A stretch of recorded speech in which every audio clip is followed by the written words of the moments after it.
Women are the fastest growing demographic in the world of hunting and fishing. Generally speaking, they offer a fresh perspective on our place as hunters on this planet that God gifted us with, and through their increased participation in the sport have rightfully earned a place of respect amongst all hunters. This is why I wanted to have Amy Hall on today's episode of the Rise Kill Eat podcast. I first met Amy through the Digital Campfire hosted by Colin Cottrell and have since met on a nearly weekly basis. Amy's story went viral just last season as she quickly became the topic of conversation on a global level when she photographed an albino deer in her home woods in Tennessee. Since then, she has used this experience as an opportunity to advocate on behalf of women in the hunting industry, and she has used it as a means for creating conversations around what hunting means to her. Thank you guys for joining me today for another episode of the Rise Kill Eat podcast. My name is Tyler Pruitt.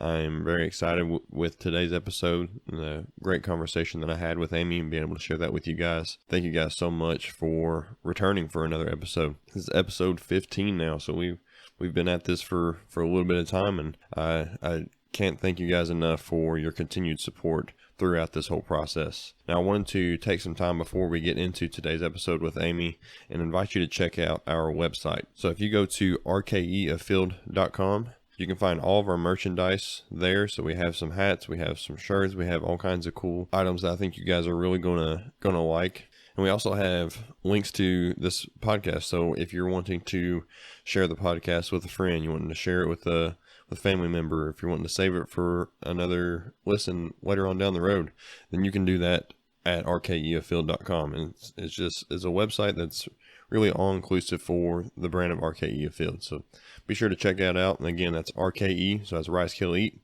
rkeafield.com.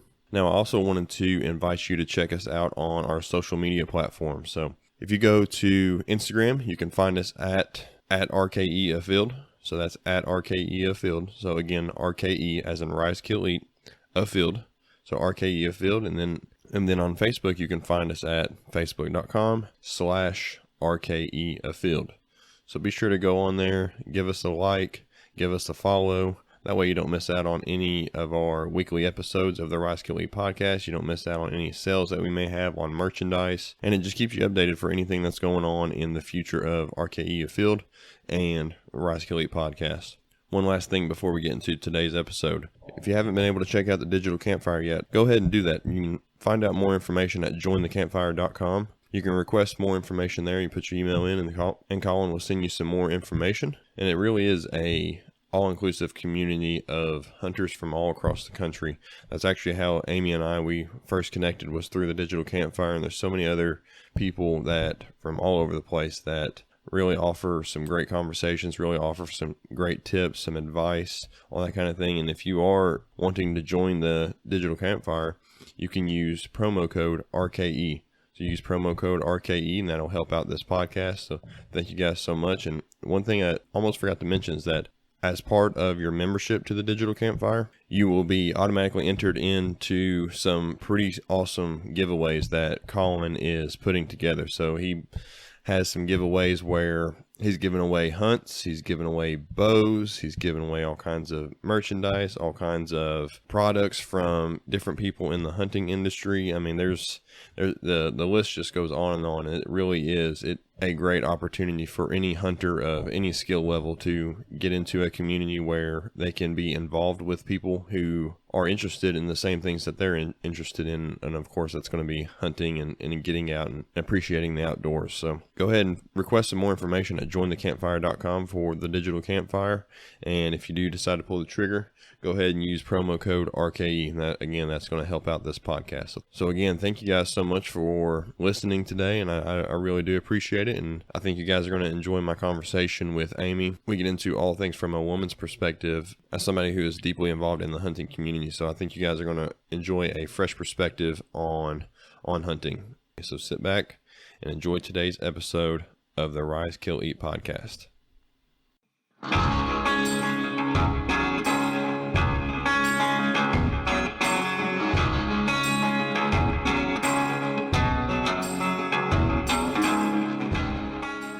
I'm glad you were able to take some time and talk with me today. Sure. And I'm excited for the opportunity to be able to talk with you. Yeah, it'll be fun. Yeah, absolutely. So we first came into contact through the digital campfire that Colin is Yes. hosting, and that's been a pretty cool experience. That was something that after talking with Colin, that I wanted to make sure that I got involved in, and I had him on. I believe it was episode 10 is when I had him, and we had a really cool conversation about all the things he's doing with this podcast, and that was right about the time that his digital campfire was taking off. Mm-hmm. So I jumped in there, and ever since then, it's been a really cool experience meeting people like you, and people from all across the country. You talk to guys in California, I mean, obviously Tennessee, Kentucky, Texas. I mean, there's people from all over the place, and even Alan, he's up in Chicago. I mean, it's crazy how all over the place we are, but we meet this once a week and be able to have those relationships. It's really neat to be able to have that kind of sense of community with people from all over the nation. I've really enjoyed it.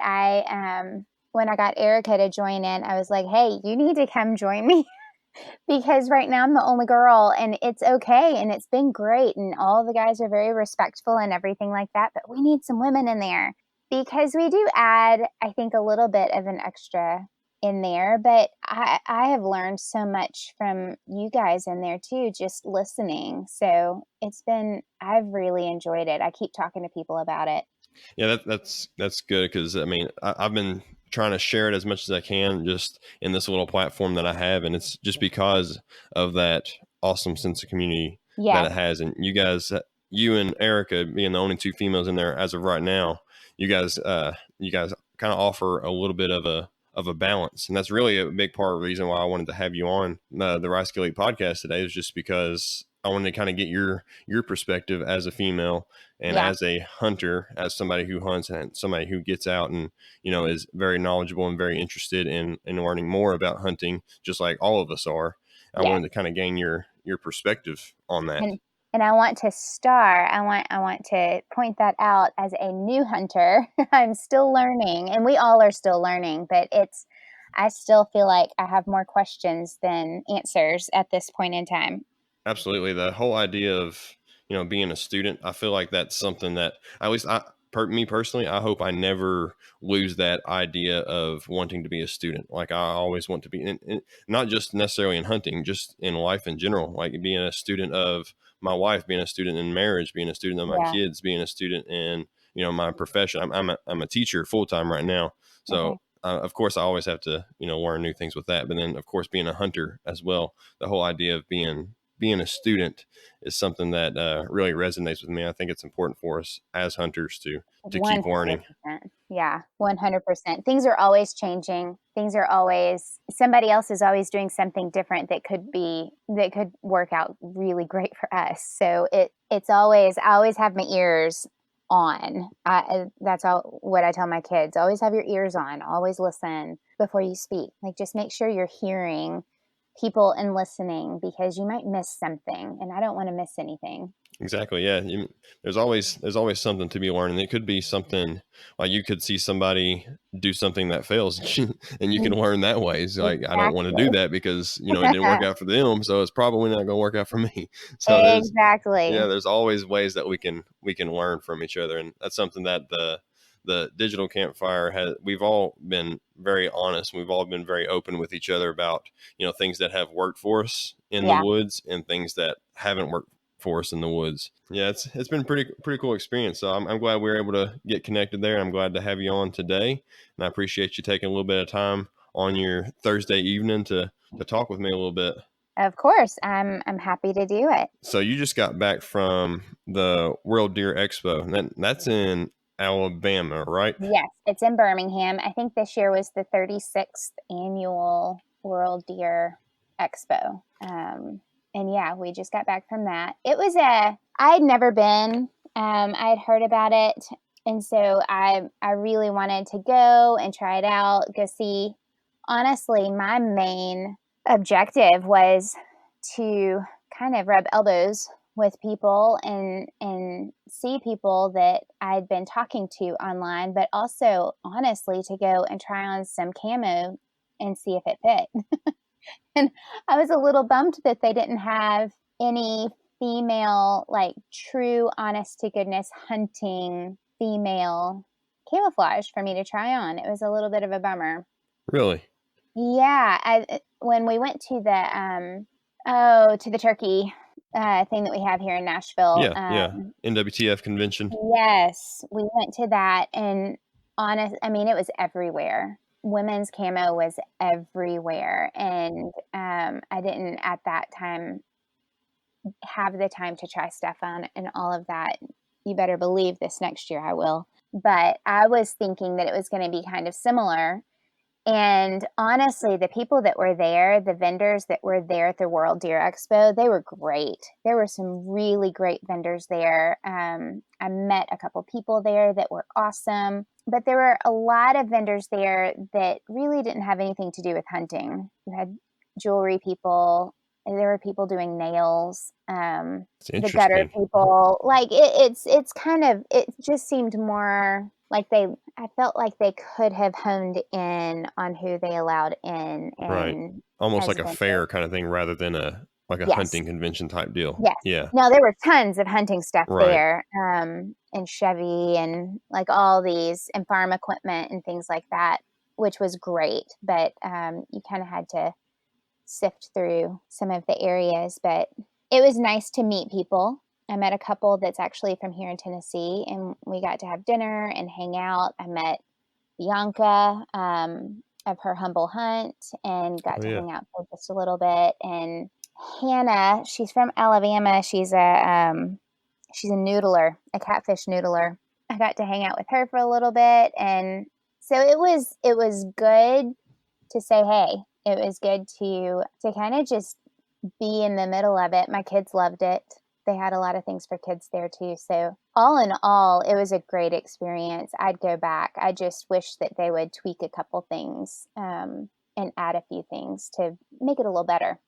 Right. And that's in Yeah. Birmingham, you said? Yep. What Yep. kind of vendors, like hunting specific vendors, did they have? Oh, let's see. Oh my goodness. They had all the scope people, all the glass. I mean, everywhere you turned, there was. I'm trying to think of all of the people specifically. I showed you guys last night on the digital campfire the harness, the safety Yeah, harness yeah. system that I got for my kids, and that was a great company from Hunter Safety System. Yeah, yeah. Yeah, they put together a lot of really nice harnesses and They they're do. usually pretty affordable too. Yes. Man, they had that harness. I think it was $50, and then they had 3 of the lifelines in a package together for 80. So it was they were great. They were great to work with. Who else was there that I talked to? There's some camo people there. I should have made a huge list of this. Man, I'm trying to think. Broadside Camo was there, and they were great. They have a new reversible, lightweight, kind of for the hotter temperatures, but it's reversible. So you've got kind of the green colors on one side, and then once it turns a little more fall, you've got some more warmer browns and oranges, and that was a neat. That's I pretty really neat. liked them. They were some good guys right there. So it kind of covers the early bow season and then It into does. once the leaves start to fall down, kind of switch it over. That's pretty It neat. does. My buddy's from West Tennessee. I know that he bought a whole top and bottom, and it has gloves and everything with it. And he said it's really hard to find sometimes, like the hardwoods and the pines and the trees that we've got here. It's hard to match it, Yeah. and they seem to be pretty versatile. So that was nice. And they were just honestly really great guys. I liked hanging out with them a lot. But overall the whole experience was it was a really It was neat great. experience for you and being able to, Yeah. network and be able to connect with a lot of different people is and those kind of events can definitely be just as good for that and as they can be, looking for products. 100%. I mean, they had all the plot people out there. They had all the scent people out there. I mean, it was just, they really did have some good vendors. They had a couple of marksmen. There was a marksmanship group out there that in Alabama that's their specialty. They get people out and help them out. And they had a booth set up to where you could shoot a BB gun into this area and win prizes. And I didn't win, but my son won. That's pretty cool. Um, so I think that they did a good job of making it entertaining enough that you could take your family in and people weren't gonna, like, the kids weren't gonna lose interest. Right. Yeah. That's a big thing, especially when it comes to like those hunting conventions. Because I know, like my kids, which my kids are, I'm sure, are a lot younger than yours. My son, he's 5, and my little girl, she's 3. So if Yeah. you are not keeping their attention 100% of the time, it's bad news. They're getting into Yep. something bad's going to happen soon. Even here at home, I mean, I feel like it's worse at home, but It's true. But no, I think between all the puppies that were there, oh, they had the cutest hunting oh yeah, dogs. labs and pointers and that kind of thing. Yes, and so in between all of them, it was a good time. It was a really good time. I just wish that they had more women focused Right. apparel, I guess. There's a company called Treason. I don't know if you've ever heard of them. I think they're actually Yeah. they're local here in Kentucky, I believe. I don't know. I may be wrong on that. I'll have to go back and check that. But yeah, Treason. They have a line called Vixen, which is Mm-hmm. female oriented. Yeah. It's focused towards female, but I think it has a lot of like purple tints to it. I don't know if that's just Yeah. part of their line that they prefer to do, but I'm not sure why they wanted to include purple in there, but they did. And then of course Sitka, they have a women's line. Yes. If you're willing to write a hefty check, Right. then Sitka is a good way to go. I wear kind of a combination of Sitka and like Cryptek, depending on what I'm hunting and the temperature and that kind of Right. thing. Once the temperature starts to get real cold, that's when I'll break out the Sitka stuff, just because it provides some good base layers, and it's worked the best out of everything I've tried as far as keeping me warm whenever it's cold out. Yeah. Right now I'm wearing a youth large bibs and coat There we go. from. I think my husband ordered it offline thinking it was adult and got it and went, Amy, does this fit you? And it did. So that's what I've been pulling for a little bit. But I don't feel like it's as insulated as adult camo Okay, that's for interesting. colder weather. Yeah.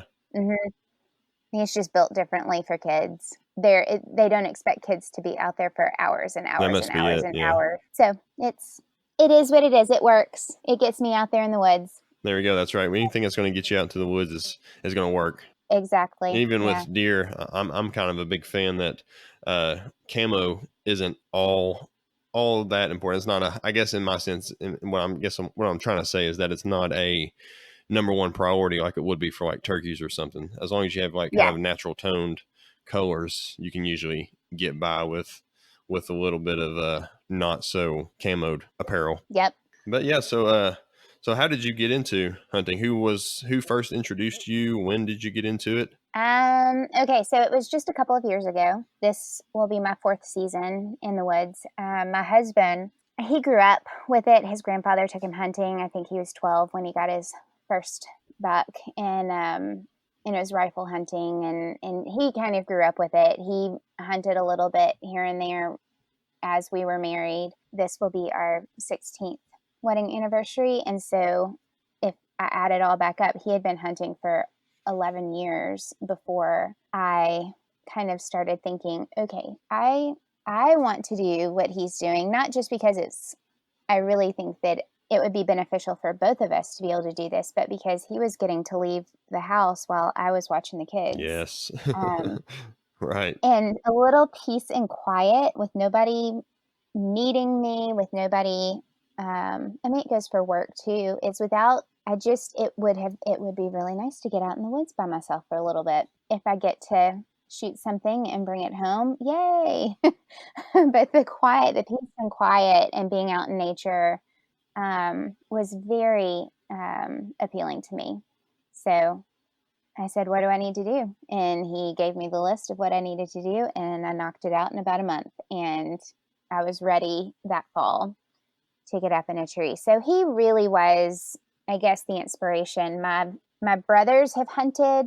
They're quite a bit younger than me, but I know that both of my dads weren't really into it growing up. And so it never really there wasn't really an opportunity when I was growing up for that to happen. So my husband really was the one that showed me how to get into all of it. Now, he did a great job of taking a step back after showing me what everything, like the list of everything I needed to do, everything to knock out, hunter safety, license, getting a bow, like all of those kind of things. And then he took a step back and said, okay, now you do it. And I loved that because I'm an independent person.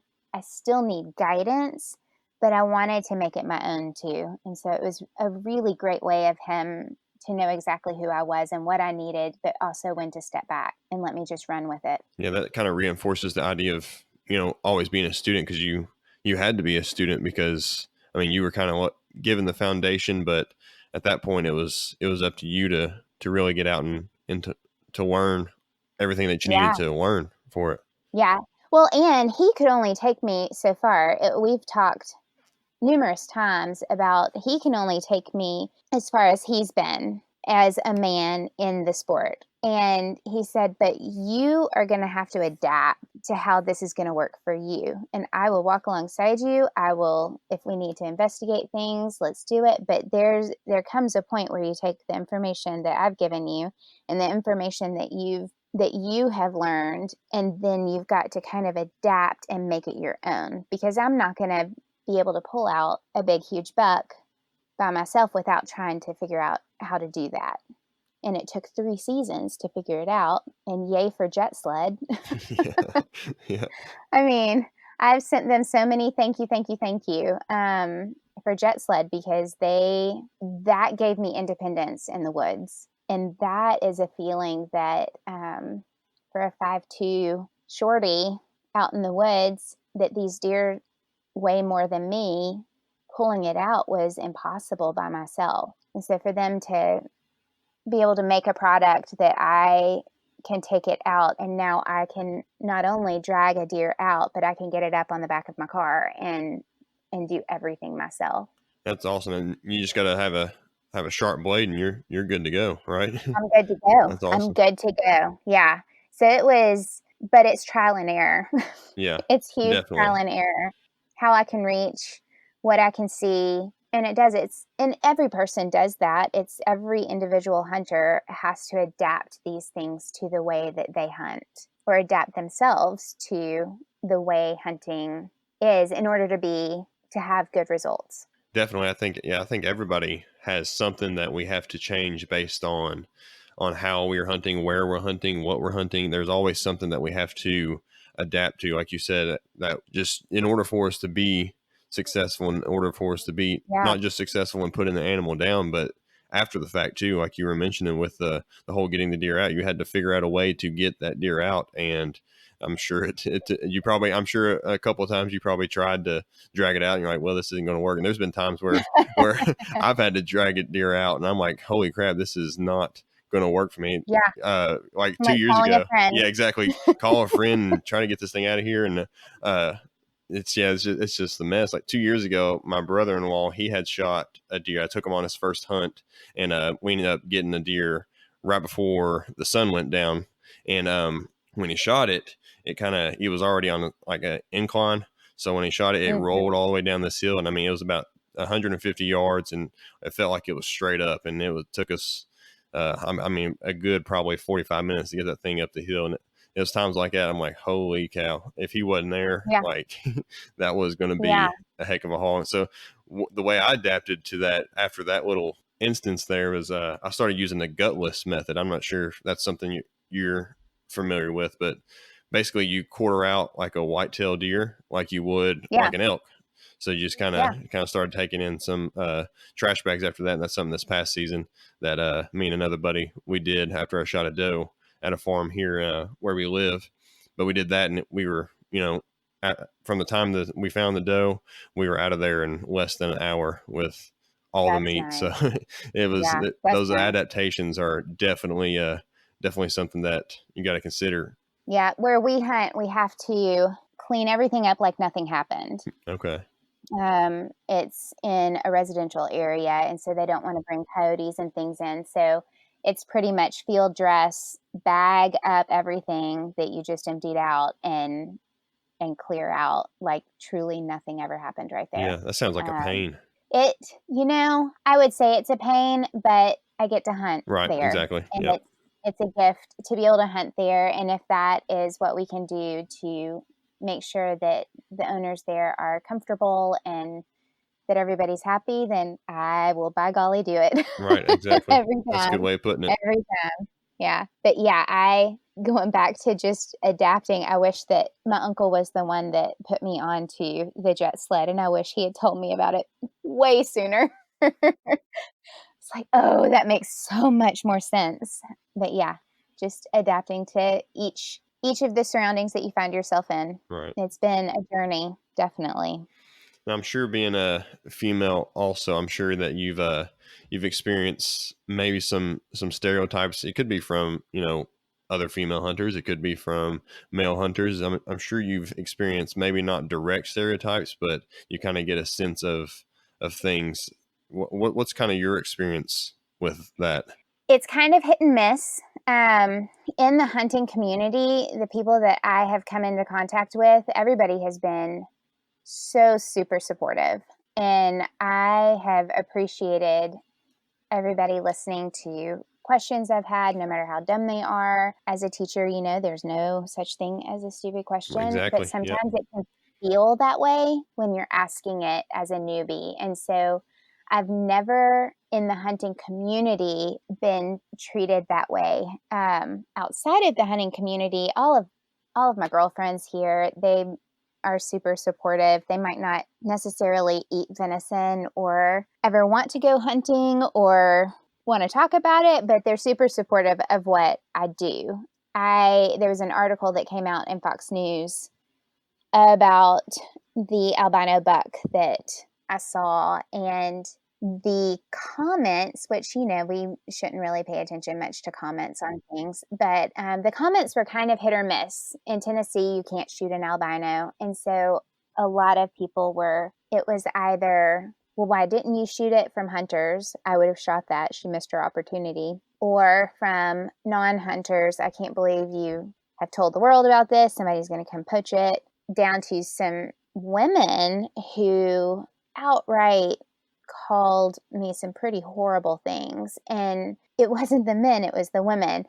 The other stereotype was the articles that were written. I mean, it went worldwide. It was all over, different articles, different stories, things like that. But the other side of it was if the article's title was Hunter and then went on with the title, people wouldn't necessarily read the article to see that it was a woman.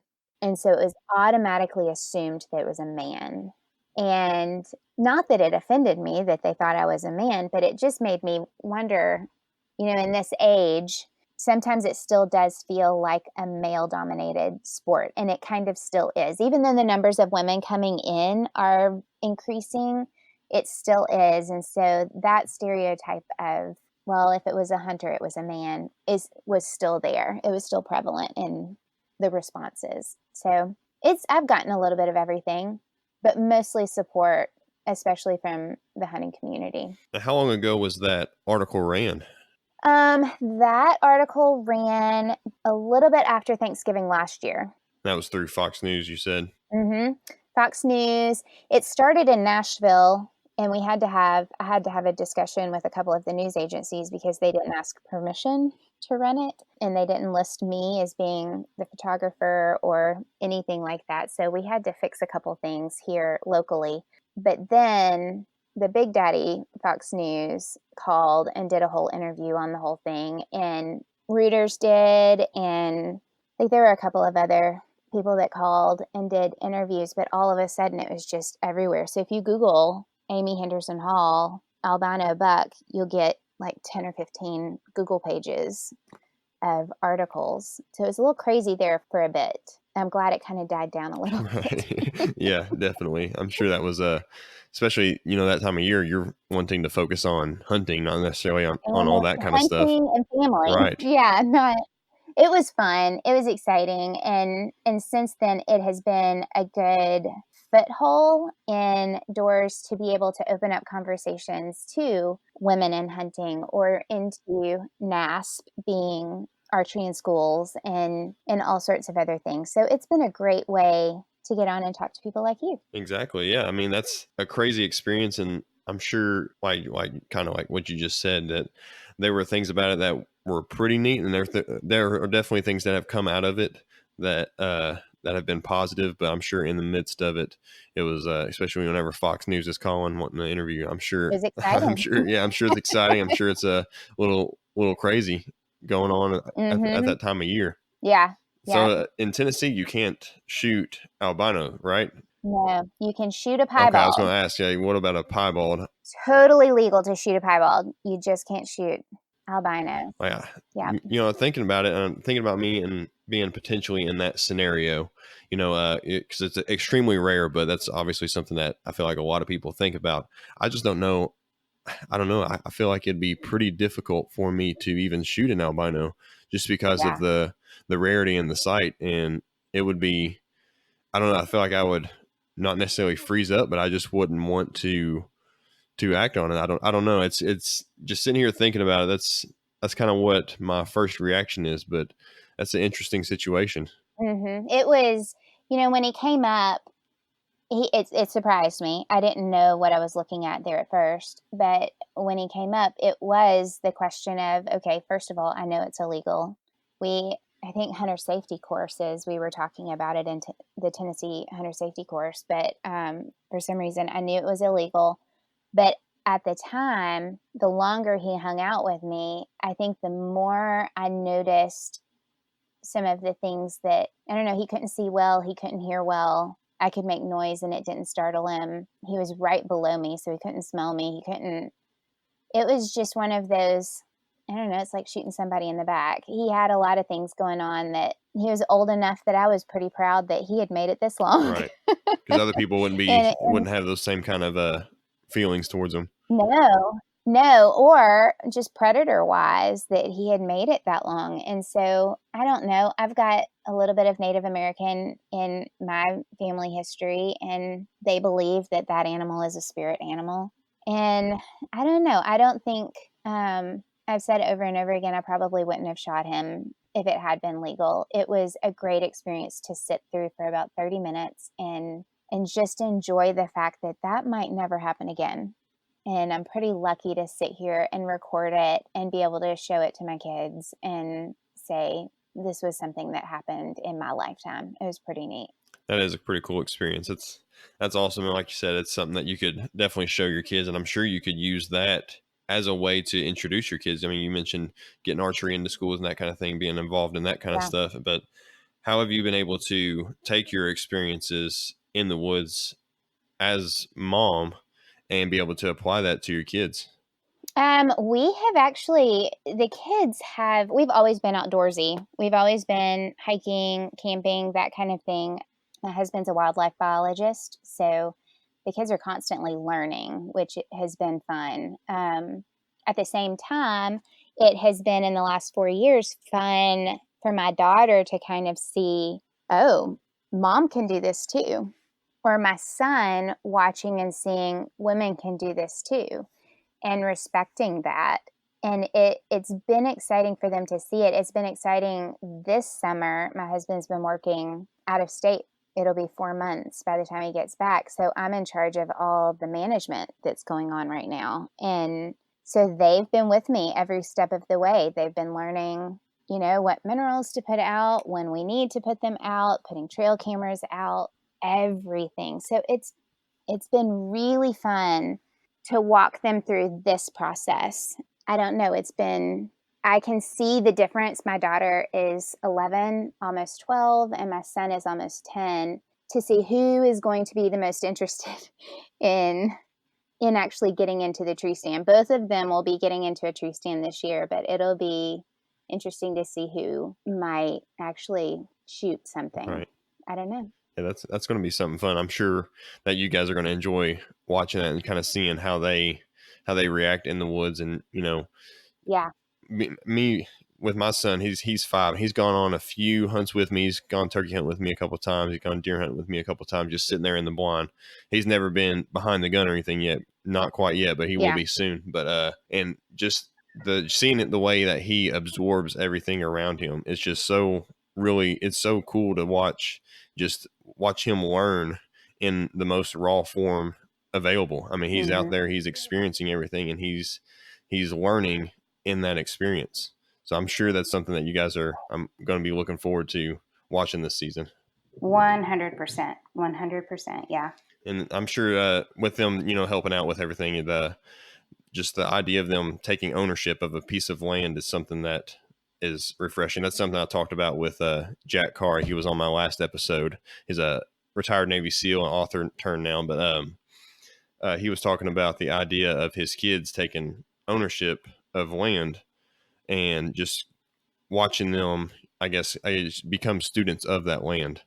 And it's a pretty cool experience as a parent to be able to watch those kinds of things. Oh yeah. Well, there's also the respecting of somebody else's Right. land. The fact that my kids know that we don't own this property, we are guests on this property. We're following what Mr. Jeff would like for us to do, but also the respect of nature itself. The buck that I got this past year, we brought the kids in so that they could see how you field dress, and I didn't know how they were going to respond to it, and they were perfectly fine. It was almost like a science lesson. I used to work in surgery, so Very it similar in was a lot of very ways. neat. Yeah, so it's showing, here's the heart, here's the lungs, here's the liver, kidneys. Like, you have a lot of these things in your own Mhm. body. It's not just a mess in there. Everything has its place. Here's the stomach. Here's how their stomach is different from yours. So it was really a great education tool, and at the same time kind of taking the what could be gross in their minds and taking it down to almost a scientific level, and they did great with it. Definitely, and that's something that I'm a middle school science teacher, so I deal with that same You get very that. similar age group. Yours are a little bit younger, but for the most part, they kind of react to those things in very very similar ways. And I've actually taken Yeah. in some dried deer skulls that I've cleaned and that kind of thing, taking those in and show them and stuff. And initially, especially a lot of them, I say probably, I don't know, maybe not a lot, but maybe about half of them, they're a little weirded out at first because you're holding this thing, this skull, this Mhm. piece of bone in your Mhm. hand that once was living, and they Yeah. kind of, you can kind of see them react to that. And but once you apply the science to it, and once you say, like, show them where Mhm. everything is, where the nerves run, blood vessels, all that kind of stuff, it becomes a learning experience for them, kind of like what you mentioned. Yeah. Yeah. Well, and hey, how can you age a deer? Here, let's look at the teeth on this Right. skull. Like, it's been really neat to walk through it with them. They've shown more interest in it when I don't know, I think that we can dumb things down for kids way too much, and I think that we don't give them enough credit. So, actually talking to them at a level that might seem above what they can handle brings more interest into it. And so, being honest with them about, the life and death, the life cycles of animals and conservation, and how can we help our deer community, keeping things the way that it needs to be. We've been very honest with our kids about all of that and not sugarcoating it, not treating it like something that needs to be treated with gloves on, but just being very honest about it. And I think that they've appreciated that. I think that they get maybe a little bit more, I don't know, it's not this hyped up thing, but it's not, it's just something that's normal in our household. And I've kind of enjoyed that. Yeah, it's definitely great that you guys are doing that. That's something that we've done a little bit as well. My son, he's been there right beside me as I'm gutting a deer, as I'm cleaning it out, and as I'm cutting it Yeah. up. And he'll come into the house after we're done and grab his little stuffed deer, his little plush deer that he has, and start doing the same thing with like a little toy screwdriver or something. Oh, So I love it's it. pretty, yeah, it's pretty neat to be able to see that kind of learning. Yeah, yeah. So as a mom kind of walking them through it. I mean, we're doing it together, my husband and I, but this summer has been a whole lot of fun walking alongside of them with it. Yeah, I'm sure it's been a good experience for you to learn as well. I mean, because Yes. you've got to learn it first, and then in order to be able to show them and to be able to put it in ways that they are able to receive it. What you're supposed to learn it, do it, teach it. Exactly. Yeah. That Exactly. has been that has definitely been my course of learning. Yeah. Absolutely. Now you've also something I've been kind of keeping track of you on Instagram is your ability to do some gardening, which is pretty interesting. Yes. That's something that I've tried to do and I've failed miserably at it a couple of times. And so who got you into gardening? Is that something that you picked up on your own? Is that something that you got from a family member? Is it just something that's like you said, trial and error, or how'd Uh-huh. you get into So that?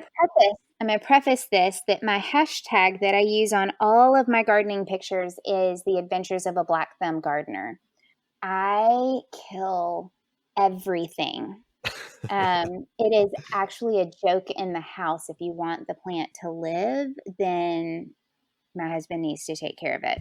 So this year kind of was the first year that I said, I've tried little things here and there and they just die. And so this year I said, I'm going to do this. My grandfather had the most amazing garden all the way up his hill. We ate. We ate like kings and queens, from okra to tomatoes to strawberries to corn, green beans. I mean, everything.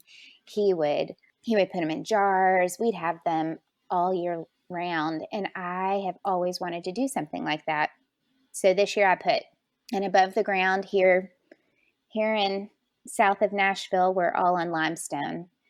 So we don't have a whole lot of depth like in my backyard. So I put an above ground garden in and just started plotting it out, what I wanted to put in the garden, and start small, but start with some things that I know could probably do well. Tomatoes are pretty hardy.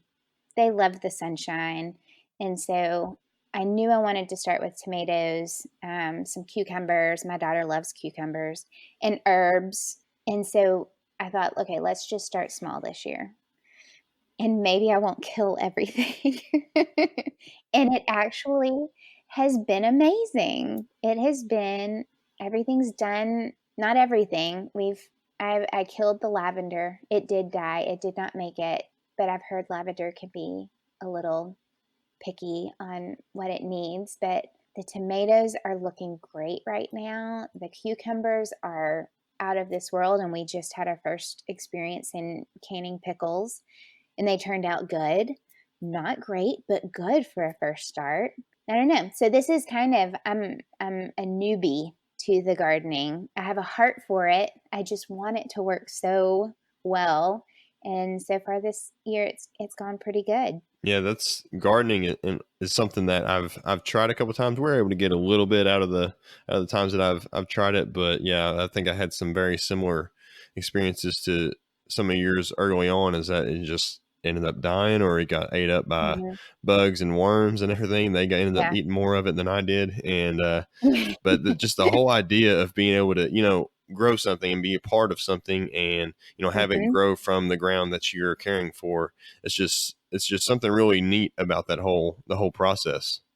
Yeah, I would compare it to hunting. Like, there's a whole lot of pride in it. There's a whole lot of confidence in knowing where it's coming from. I did a whole lot of research on which plants do better next to other plants.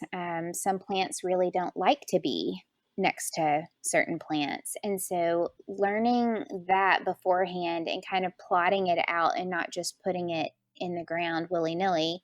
I know that a lot of a lot of things don't like marigolds, so I put marigolds all in my garden trying to keep things away. I know that ladybugs love to eat things that attack your vegetables like aphids. And so when my ladybugs showed up, and I didn't buy them, I was thinking about buying some, but when they showed up, I went, "Yay, they're here."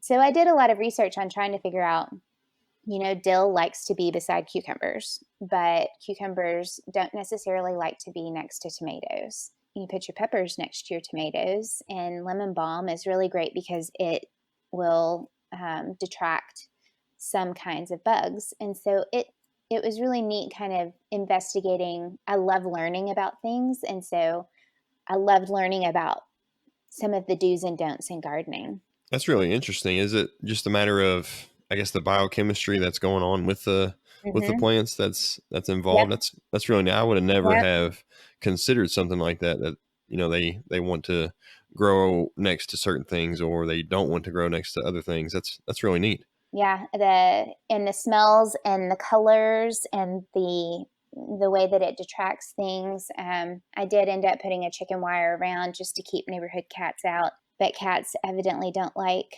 marigolds either, so they tend to stay away from those kind of things. The only problem that I ended up having, we've got some blackberries, some thornless blackberry bushes, and keeping the birds out of my blackberries has Yeah. been a little bit difficult. Next year, I'll have a better plan for that. So it's been fun. The kids have really enjoyed it.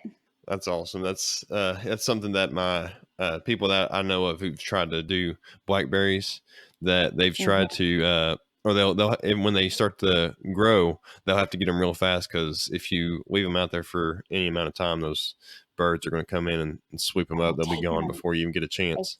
steal them before you can have them for breakfast. It is crazy. Yeah. That's really neat, though. So, what kind of things are you Hmm. doing right now to kind of get prepared for hunting season? I know you, just talking to you in a little bit of the digital campfire, you're dealing with a little bit of a shoulder injury. Is that right? Yes, I am. I am. I back in, it was late April. I was upping the poundage on my bow and shooting, and I've got very loose joints. We're in the middle of trying to figure out why. There could be a reason why, there might not be, but I've got very loose joints. And so when I get mid draw, my shoulder will pop out of socket. And so then by the time I get to full draw, I kind of shove it back into socket and everything's okay.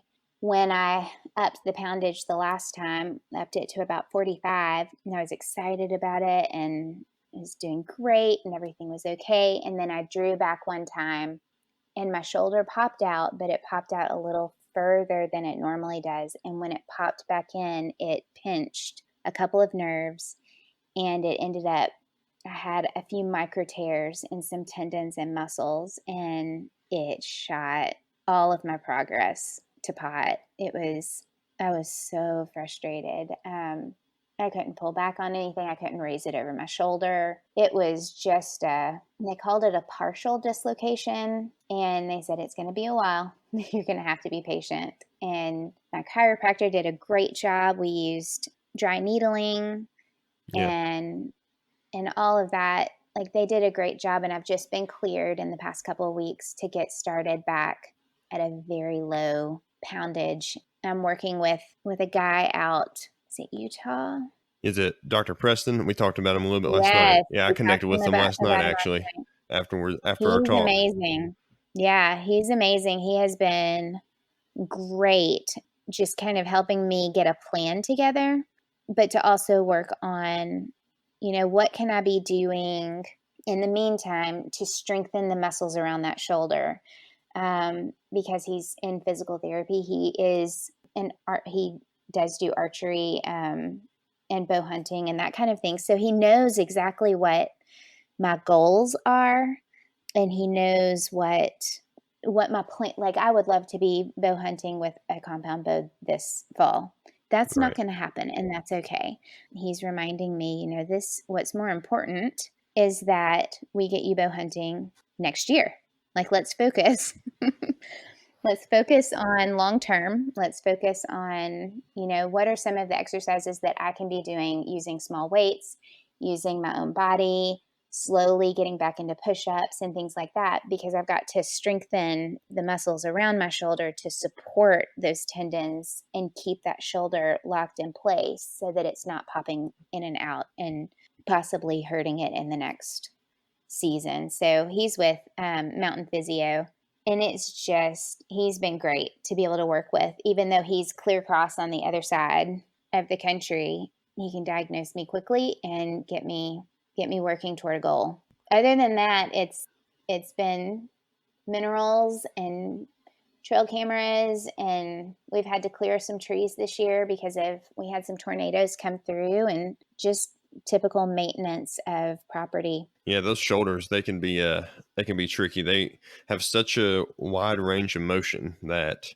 it kind of Yes. leaves them vulnerable and leaves them exposed to all kinds of different things. I was actually in before I got into teaching, I was in sports medicine for about 4 years, and Yeah. a lot of shoulders. I saw a lot of Shoulders and shoulders with knees. shoulders and knees especially. Yeah. But yeah, both of them take a ton of time to recover too, depending on what Hmm. actually is going on with them. Just because there's so many different stabilizers going on with each of Hmm. those joints, and yeah, shoulders they're tricky. I still have I played a little bit of college football and played a lot of football growing up, and still to this day I still have some shoulder issues and on my right side. And whenever I first got into bow hunting a little bit, my buddy his name's Max, he lives here, and but whenever he first introduced me to archery, I was a little nervous because I had those shoulder issues, and I knew I had those Hmm. shoulder issues, and I was like, I feel like it's going to pop out and that kind of thing.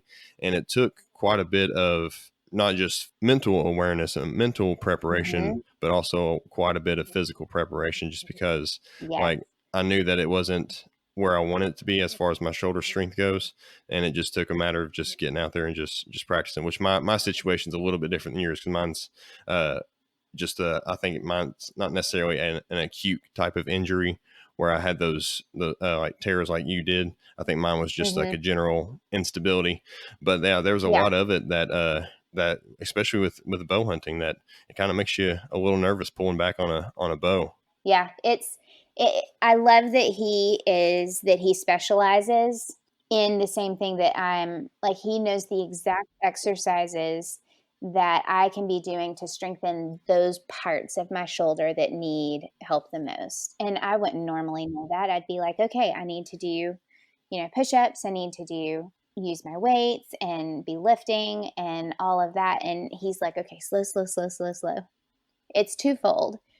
You do need to be pulling back on your bow. We need to lower the poundage, and you need to up it slowly, not over a couple of weeks, but over a couple of months. And you need to be stabilizing that shoulder. And so it's twofold. It's practice, practice, practice, muscle memory, and strengthen. So, I mean, it's whether you have an injury or not, you need to be protecting that shoulder. Right. It takes time. It takes practice. Right. Well, yeah, like you said, even if you don't have a shoulder injury, you don't want to end up with one because you're trying to do something that your body doesn't necessarily want you to do or isn't Yeah. quite prepared to do. So, yeah, it definitely takes practice. It definitely takes time, and definitely takes a certain matter of discipline to pursue to any form of archery and any form of shooting, that kind of thing. We coaching kids in NASP, I coach fourth and fifth graders. And it has been, it starts in the schools at fourth grade. So mainly what we are doing is building that foundation with fourth and fifth graders. It's rules, it's safety, it's all of your baseline, everything. It's going over those steps of from the moment you have the bow in your hand to releasing it.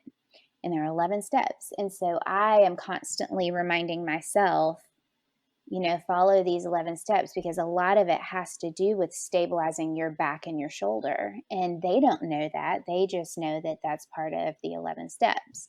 But to me, as I'm looking through it, I'm seeing that those steps are in place, A, for safety, but also for their well being, for their physical well being. If you do it correctly, if you follow those steps, then you should be able to save that shoulder. So I'm having to remind myself the same thing. Right. The idea is to get into it for the purpose of longevity, not Yes, necessarily right. Not necessarily right then and right there, but the mhm, longevity, the duration of the that's accomplishment. exactly Right. right. Yeah, don't rush it, don't That's right. rush it. That's right. We wanna rush it. I want it to be fine right now. So going back a little bit to your gardening, do you have any new dishes, like wild game dishes, that you're wanting to try, like a little to combine some of your gardening products, I guess would be the word to use, with the meat that you're planning on acquiring this fall? You got to have You anything know, new? we I I stick with our same I stick with the same things that we get from, our tenderloins, our back straps, our like all of that, steaks and ground, but having some of the herbs that we've got right now growing between the rosemary, purple basil, green basil, it kind of opens up to a lot more Italian dishes with some of those basils. The rosemary, man, rosemary grilled with anything is Oh yeah. amazing. And so I'm looking forward to this fall. We've got meat right now, so I'm able to use that meat as we've got fresh herbs. We had venison the other night, and I like to wrap bacon around, kind of making a kebab out of the tenderloins and then putting it on skewers.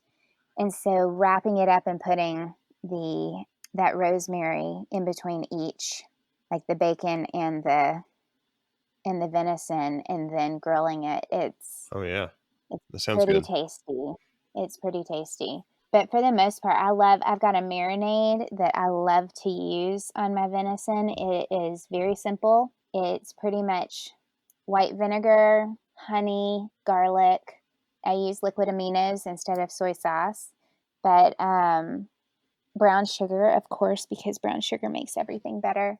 And that's pretty much it. And it's kind of I measured it out one time and I've got it listed, but pretty much what I do is just throwing it together per taste and trying to get it right. But it makes for a sweet, kind of salty, like the perfect mixture of sweet and salty.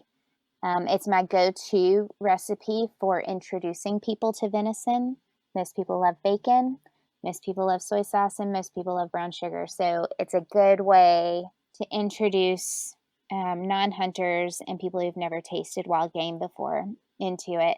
I haven't had much luck with roast. I'd like to attempt it again. The past couple times that I've attempted it, it has dried out just because venison's so lean. I have a great meatloaf recipe that my kids can pretty much eat the whole loaf in one evening. And so I don't know, we've been pretty creative with everything, but then we have some of the staples we'll do with our ground. We'll do lasagna and use zucchini that we've grown as the noodles instead, just to kind of create a more healthier option. We're dairy free in our home for my son, and so we use it's funny, I buy a lot of vegan stuff for not being a vegan. Got to balance it out. I got to balance it out. And so we do kind of the normal stuff. We'll still do lasagna, spaghetti. Taco night is a favorite here.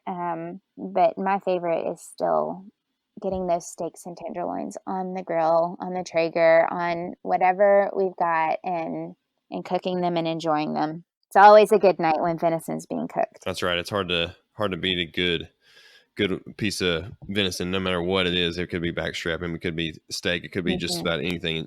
Whenever you have that deer on the grill, there's just there's a certain feeling that you get compared to, buying a steak at the store. I mean, it's just because it's like you were part of that process and you were the reason that it's now there and being able to feed your family.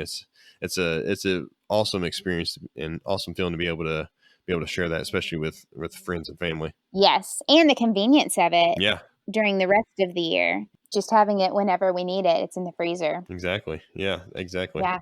And it's not the chili kind of year. It really is the grilling kind of year right now, but we can't pass up a good venison chili or venison stew. Like, it's a good, I don't know, St. Patrick's Day comes around and you add a good beer in that stew and it's delicious. Well, as we are kind of winding down here, there's always one question that I like to ask at the end of the show. Yeah. And so I'm gonna go ahead and give it to you. And I've had some pretty good answers here, so I don't want to put any pressure on you or anything, but oh no. But okay. So what does hunting mean to you? Okay. What hunting means to me. I think it's twofold. I think that there's a sense of pride. I'm the first woman in my family to hunt. Like, in generations back, I'm the first woman in our family to hunt. And that is pretty awesome. So there's a lot of pride in that. It's kind of a coming into my own sort of thing. But there's also the independence and the knowing that I can do it. Not that I've ever been told I can't do it, but in my mind, Like, it's confidence in myself that I can do it. I think that's the first part of it. The second part of it is the excitement that I have to share it with my kids, to pass it on to my son and my daughter. I know my husband and I both feel that. So I think a lot of it has to come with not identity of who I am, but identity in something that I'm a part of, and then passing it on to the next generation. It really kind of encompasses all of that. The community that we're a part of right now is also a pretty great thing. I've enjoyed all of the people that I've met along the way. It's been pretty cool. Yeah, the hunting community in itself is it's very unique, and just the acceptance of just the general acceptance of new members. I'm like there's not many activities, there's not many hobbies that where people who have been in it for years are so excited to have somebody new join. And that's something that's definitely, I feel like, is unique to hunting and unique to hunters in the hunting community. Yeah. I mean, the pride that I will have, whether my kids pull a trigger or release the bow, like whatever comes from it, just having my kids in a stand and watching them process through everything that I was just at 4 years ago. And there's excitement in that. And I would feel that way for anybody else that I was walking alongside of. And like you said, there may be a few communities out there that are like that, but it's hard to find them. Definitely. Thank you so much for taking some time tonight to talk with me and being on the show. I really do appreciate it. Where can they follow you? Where can they check you out? I'm on Instagram, Amy Hall Hunter. You can find me there, and or you can Google Amy Henderson Hall albino buck, and you will find a whole lot there too. Made you famous. Made me famous. But no, come follow me on Instagram, and I'm always an open door on Instagram. I might not have all of the answers, but I can help you find the answers to any question, or get you in contact with somebody that might have the answers to your questions. So I'm learning right alongside as everybody else, and that's an open door right there. There we go. Again, thank you so much for being on tonight. I really do appreciate it. I think we had a real good conversation here. I mean, you're the first woman I've ever had on the podcast, so it's definitely a unique experience. So I think you provided some good perspective on a different side of things. Thanks. I think that when you have conversations with women, especially women who are hunters, I think that some of those stereotypes kind of bounce back down a little bit the more we talk, and it becomes more of okay, we have a whole lot more in common than different. Absolutely. And it kind of levels that out, and I love that. It definitely does. I can definitely agree with that. Yeah. Well, thank you so much. And you're welcome. I will see you actually, I guess, in a few days with our next call. So, so I love it. I love Wednesdays. That's right. Wednesday nights are always fun. They really are. All righty. Well, thank you so much.